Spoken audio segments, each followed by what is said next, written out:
equations are x and y. Another common occurrence in a question would be something like this, okay? You might get s in terms of t, okay? So if I said, I don't know, t cubed plus 2t minus 5, okay? In effect, it's pretty much the same question. See these two questions I'm drawing here? They're actually the same question, except they're just presented in different letters, okay? So if I ask you to do the right hand side, how would you tell the examiner you're differentiating? You say dy dx, okay? And you do the usual routine of you say, okay, that's 3x squared and that's plus 2. And you're like, grand, easy, give me my marks please. Now, the next one is s and t, okay? So when you see s and t, it's not going to be dy dx. Can anybody take a wild guess of what it might be? It's ds dt. It's the letter that's on its own on the left, and then the one underneath it is always the letter that's on the right. Okay, so this one is ds dt, and that means the first derivative. Okay, so then we differentiate this and we get 3t squared, same thing as last time, isn't it? And then what happens to the t? Just drops, and the 5 gone. So you can see that both questions are actually identical. Okay, now they might try another thing like this. They might try an example would be if I gave you 4 over 3 x cubed, okay, y equals 4 over 3 x cubed, and then I went and did this, phi equals 4 over 3, let's go r cubed, okay. What's the derivative on the right? How do I say it differentiate the right hand side? I say dy dx, and then what happens to the 3? Multiplies 12 over 3, we'll get that in a second, and then take away, and what's 12 over 3? 4, so the answer is 4x squared, okay? Now, if I ask you to do the left hand side, it's dv dy what? Dv dr, and you get multiplied by 3, 12 over 3 r squared, and it's 4r squared. Now, where they really confuse a lot of students is they'll do this to you, Sam. Look at what they do is, I know you're finding this easy now, but just want to show you how they're going to get you, okay? What they do next is they'll pretty much give you exactly the same question, except they'll multiply in what's called a constant. Now, if they say a letter is a constant, you treat it, remember the way you treated it 4 over 3? You just basically ignored the 4 over 3, and you just multiplied it out. When I put in a pi here, see that symbol pi? Pi just represents a number. So therefore, because it's just a number, you treat it exactly the same way. So let's try it again, okay? What did we do with the x cubed last time? We differentiated it, and we multiplied it by we got 3x squared, right? And then we multiplied the 3 by the 4 over 3, and what happens? We got 12 over 3, and the pi is still there, pi x cubed. And the 12 over 3 changes to 4. So, in effect, the pi being there doesn't make any difference whatsoever. You just leave it in there beside it. Okay? Same thing for this question. If I said dv dr, can anybody tell me what you do here? Anybody for dv dr? Go on, Mick. You go multiply the 3 by 4. You differentiate it first, and then you multiply the 3 by the? Yeah, 3 by 4, so 12 over 3. And then pi r squared, and 12 over 3?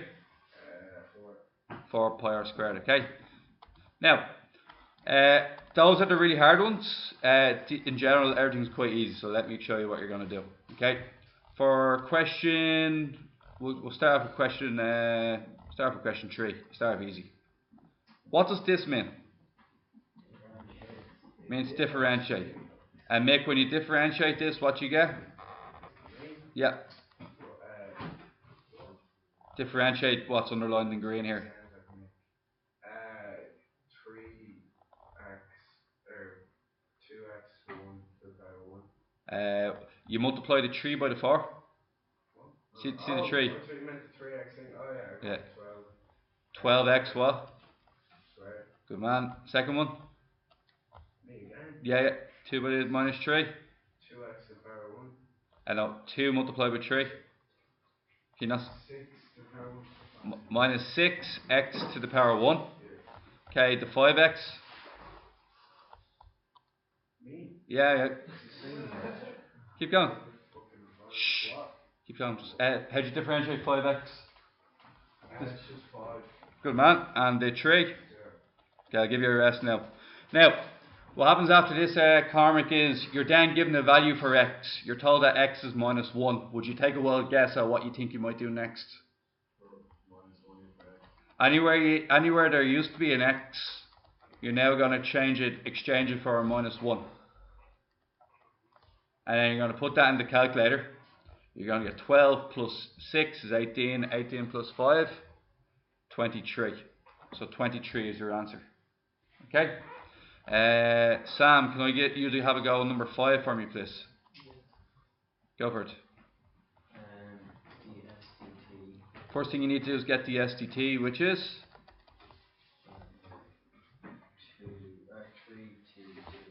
3t squared. Bring the 3 to the front, take 1 away from the 3. Minus 4t. Bring the 2 to the front, multiply it by the existing 2, and you get 4t. Then that's minus 1t, so what happens when you differentiate minus 1t? Minus 1. Good man. And then the 1. 0. Okay, now it tells us another piece of information, which is that t is minus 1. Take a wild guess at what you might do with that. So you just replace it with a minus 1. And what happens then? You just use your calculator and multiply it out, so you're going to get 3 plus 4 minus 1. Whole answer equals 6. Okay, there the questions 1 to 6. Now, as I was telling you earlier, it's going to get slightly harder. Once the pi happens, that's where it's going to get harder. Okay, so we're going to go over to going to try Jack here, right? Jack, you got question 10 here, okay? You got your volume equals 4 over 3 pi r cubed. Can you tell me how to get the VDR? The VDR? See the way it's the VDR, lads, yeah? Make you looking? Yeah. See the way it's the VDR? Yeah. What I want you guys to do, every single time you see this, no matter what other letter is in the equation, I just want you to put a circle around the R part, and that's the only part you're going to worry about. Okay? So you write the other part down like nothing happened. Do you understand? The part that has no R's in it, write it down like nothing happens. And then, what happens when you differentiate R cubed? So it's 3r squared. 3r squared, okay? And then, once you're at this stage, ignore all the letters and just concentrate on multiplying the numbers. So we basically have 4 over 3 multiplied by 3, which is 12 over 3, which is 4. Then concentrate back in on your letters. You have pi and you have r squared. 4 pi r squared. Now, once you've successfully done that, what's your r value? 3. So it's going to be 4 pi multiplied by 3 squared, which is into your calculator as 36 pi. Okay.